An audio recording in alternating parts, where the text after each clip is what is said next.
Tu te poses plein de questions sur l'après-vie, les fantômes, le monde subtil et invisible, eh bien tu es au bon endroit. C'est le sujet de cette vidéo.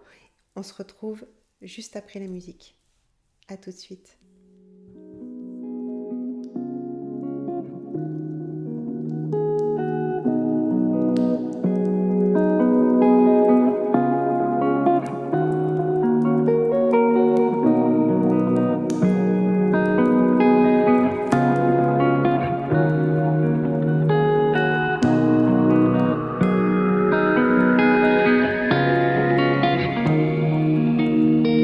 Naya,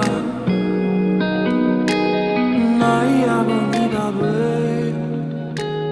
Naya, Bonjour à toi, je suis ravie de te retrouver dans cette vidéo et si tu ne me connais pas, bienvenue. Je suis Karine et l'une de mes missions de vie est de t'aider à trouver ou retrouver ton plein potentiel en créant des ponts de conscience. Si tu me suis sur les réseaux sociaux, Facebook et Instagram, et si ce n'est pas déjà le cas, je t'encourage à t'abonner. Tu auras sûrement vu cette semaine que j'ai publié une story te demandant si tu avais des questions sur les entités et je t'indiquais que j'y répondrai aujourd'hui dans cette vidéo. Alors déjà, merci à tous et à toutes pour vos messages. Le sujet a piqué votre curiosité et a suscité votre intérêt. J'ai eu beaucoup de questions et j'en suis vraiment très heureuse. Du coup, ce sujet sera abordé en 2 vidéos. Avant de commencer, j'aimerais déjà clarifier certains points qui me semblent ultra importants. Aujourd'hui, je vais aborder l'après-vie, mais les mots que j'emploierai ou les notions que j'essaierai de t'expliquer sont issus de mon expérience en tant que médium. Cette expérience, elle m'est propre. Et il appartient à chacun et chacune d'entre vous de pouvoir expérimenter d'une manière ou d'une autre vos ressentis et vos perceptions. L'univers a sa propre intelligence et il appartient à chacun de pouvoir librement l'expérimenter. Voilà. Ceci étant dit, entrons dans le vif du sujet. Alors, déjà pour moi, qu'est-ce que c'est la mort? Si effectivement tu penses que la mort c'est une fin, je vois pas bien comment tu peux croire à l'existence des fantômes. La mort ne veut pas dire cesser d'exister. La mort, c'est une transition, un passage vers un état nouveau. C'est un état différent, bien sûr, de celui dans lequel on était dans l'avant-mort. C'est-à-dire que là, sur Terre, tu es un être de matière incarné dans ton corps physique. Donc, la mort, c'est seulement un passage entre ce monde matériel et un monde immatériel. Je ne vais pas te parler de notre propre mort aujourd'hui ou comment nous devons nous préparer à ce qui sera inévitable. Mais je vais te parler de nos défunts afin de t'expliquer ce qu'ils deviennent. Alors aujourd'hui, je ne vais pas t'expliquer ce qu'ils font après ce passage, mais je vais plutôt essayer de recentrer ton attention sur notre cohabitation entre ce monde visible et invisible. Et puis je vais aussi te parler, bien sûr, de ce que je vis moi en tant que médium. Ensuite, il faut que tu comprennes que pour moi, les morts, les personnes décédées, continuent de vivre, ou du moins continuent d'exister. Et parfois, dans la vidéo, tu vas t'apercevoir que j'emploie des termes vivant ou vivre en parlant des défunts. Alors, ça peut te paraître paradoxal, mais pour moi, il n'y a pas de séparation entre ce monde et l'autre, puisqu'en tant que médium, je passe d'un monde à l'autre. Voilà, sans forcément, je m'en rends compte, mais bon, je le manie très bien. Allez, on commence. Donc la première question qui revenait très souvent, c'est est-ce que les fantômes existent? Déjà, plutôt que de parler de fantômes, je préfère vraiment qu'on parle d'entité. Donc c'est quoi une entité? Eh bien une entité, c'est ce qui constitue l'essence d'un être. Donc je suis une entité, tu es une entité, les animaux sont des entités, et tout ce qui vit est une entité, y compris ce qui ne vit pas au même rythme que nous. Et par là, j'entends le règne animal, le règne végétal, le règne minéral, ou qui ne s'est pas incarné dans la matière. Donc une entité ne veut pas dire être une aberrante, ça n'a rien de négatif ni de péjoratif. Il faut sortir de l'inconscient collectif et des films d'horreur. Alors, les gens morts sont des entités. Ils sont retournés à un état énergétique, c'est-à-dire sans corps physique. Car celui-ci, il a cessé de fonctionner d'une manière ou d'une autre. Donc si tu pars du principe que la mort est un passage d'un état physique à un état énergétique, alors oui, les entités existent bien. Une autre question qui est aussi revenue très souvent, c'est qu'est-ce qu'ils peuvent nous apprendre? Et à moi en particulier, qu'est-ce qu'ils me disent? Alors, qu'est-ce que ces entités me racontent? Eh bien, ça dépend. Mais le plus souvent, ils racontent leur vie. Ils racontent comment ils sont morts. Ils veulent dire un message à leurs proches, les rassurer, parfois leur envoyer de l'espoir. En tout cas, c'est toujours positif et bienveillant. Ensuite, vous avez été nombreux à me demander ce que c'était réellement qu'être un médium, une médium. Euh, alors, si tu n'as pas vu ma vidéo sur la différence entre un voyant ou un médium, je t'invite déjà à la regarder. Je te mets le lien ici en haut, là à gauche de l'écran. Comme ça te permettra déjà de comprendre un peu mieux comment ça se passe. Donc, par définition, un médium, c'est quelqu'un qui est au milieu. Donc, au milieu du monde visible, matériel, et du monde invisible, immatériel. Il est un intermédiaire entre les deux mondes. Un médium donc, peut communiquer avec des défunts, mais aussi avec des guides de lumière, des êtres ascensionnés et bien d'autres types d'entités en fait. Juste, je tiens à le souligner aussi parce que c'est important, en tout cas pour moi, que le médium n'a pas vocation à influencer le discours des défunts ou des guides de lumière. Il répète simplement ce qu'il entend et le message qu'on lui délivre. Le médium, dans sa pratique de la médiumnité, n'a pas vocation non plus à pratiquer de la divination. Ça, c'est vraiment encore autre chose. Mais on peut être et médium et voyant. Mais le terme est à différencier, c'est important. Chez les médiums, il y a 3 grandes catégories, je dirais. Le médium channel ou canal, qui entre en communication avec les êtres de lumière, des guides, des maîtres ascensionnés, c'est ce que je te disais tout à l'heure. Les médiums spirit, qui entrent eux en communication avec les défunts, et ensuite il y a les médiums passeurs d'âme, qui utilisent les deux capacités.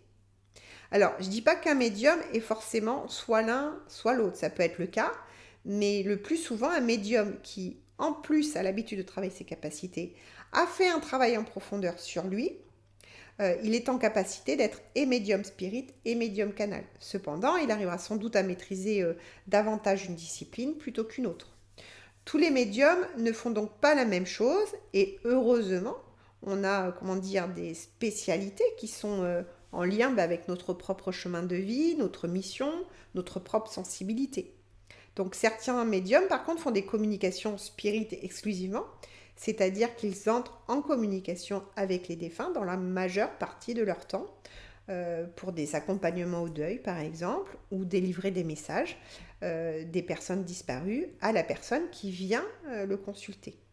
D'autres sont médiums canal, ils reçoivent donc des canalisations, en anglais du shining, c'est-à-dire qu'ils reçoivent des informations de plus haut que ce plan, plus haut même que le simple plan terrestre, pour recevoir des messages et des enseignements, et évidemment le retransmettre.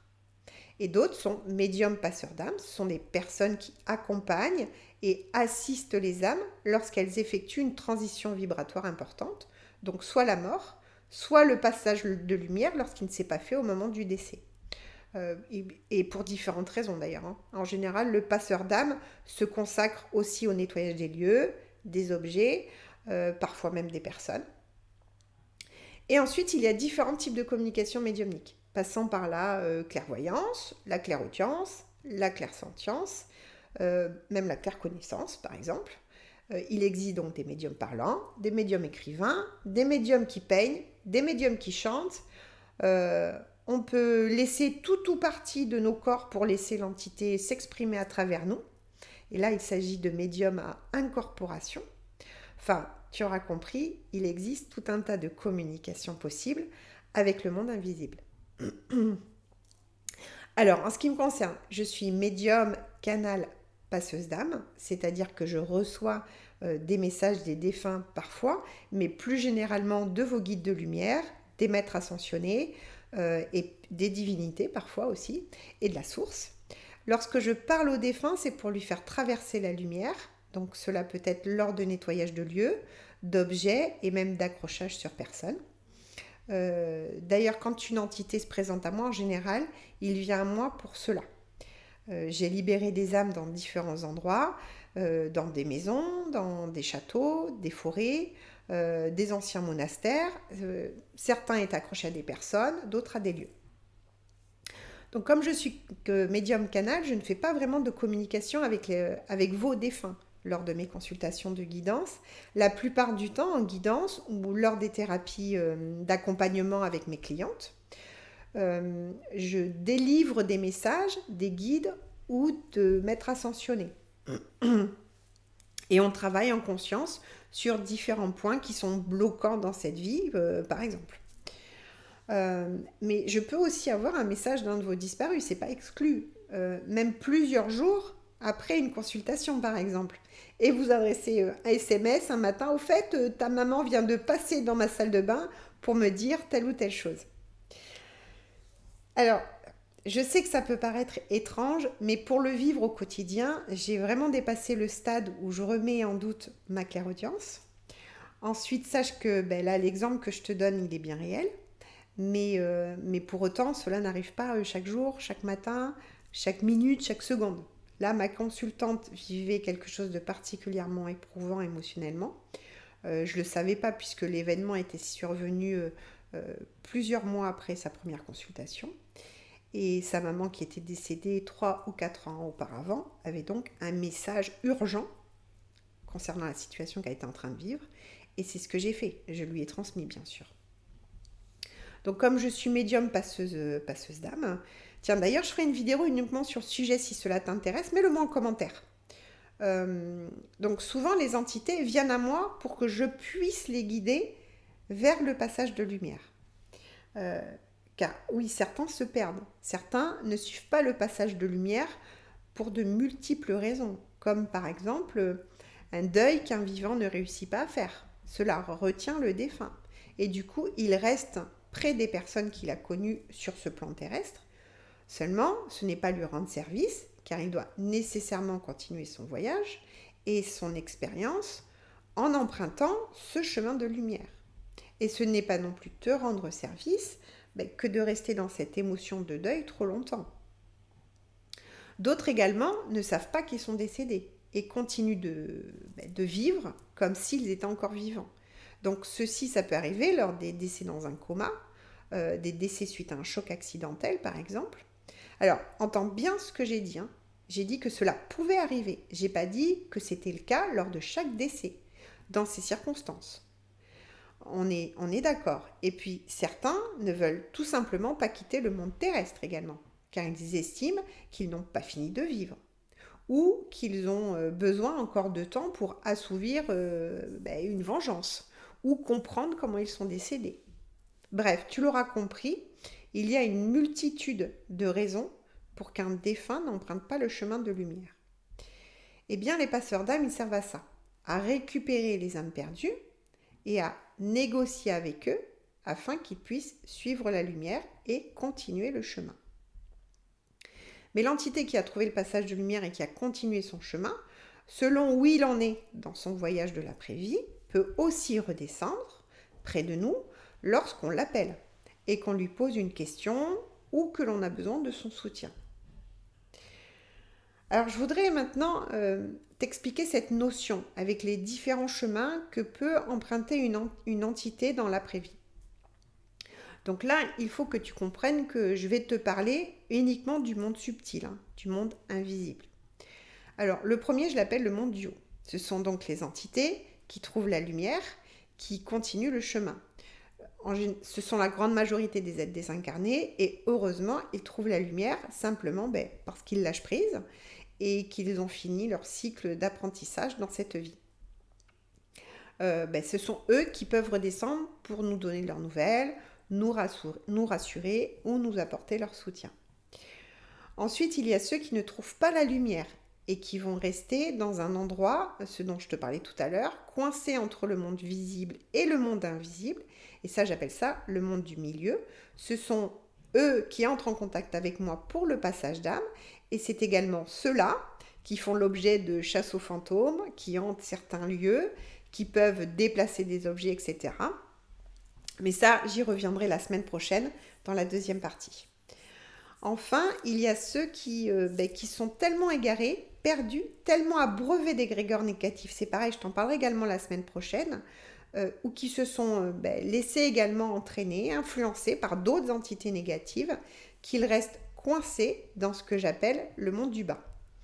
Alors là, ce sont des entités qui sont tourmentées, perdues, qui sont sans cesse dans le sentiment de haine. Tu l'auras compris, ces entités-là ne sont pas bienveillantes. Elles ne peuvent se manifester que si elles sont invoquées ou appelées. En gros, si tu les invites à entrer. Je profite donc de cette vidéo pour te rappeler que l'on n'invoque pas les entités pour rire, encore moins pour jouer, qu'on n'utilise pas une planche de Ouija avec ses amis pour jouer à se faire peur, qu'il faut être accompagné par un professionnel dans ce type de pratique, que l'utilisation de certains objets ou même certaines pratiques nécessite de connaître les risques, de savoir que l'on peut ouvrir et surtout de savoir comment refermer des portails. Voilà, je vais m'arrêter là pour cette première vidéo. C'est ce que je pouvais te dire aujourd'hui sur le monde invisible et les entités. J'espère que tu as appris ou revu des notions élémentaires à ton propre développement personnel. Alors, ce que j'explique dans cette vidéo est bien sûr issu de ma propre expérience et elle peut différer sur certains points à ce que tu pourrais ou pourras expérimenter, soit dans l'avenir ou ce que tu as toi-même déjà expérimenté.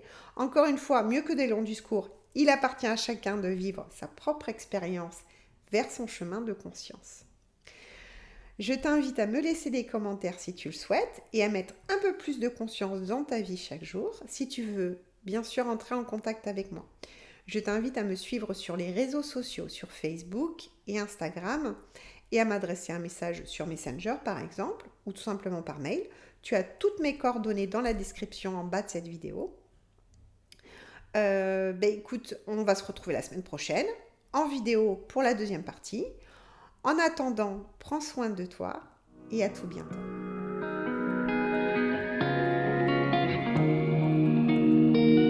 Naya, Naya, bonita,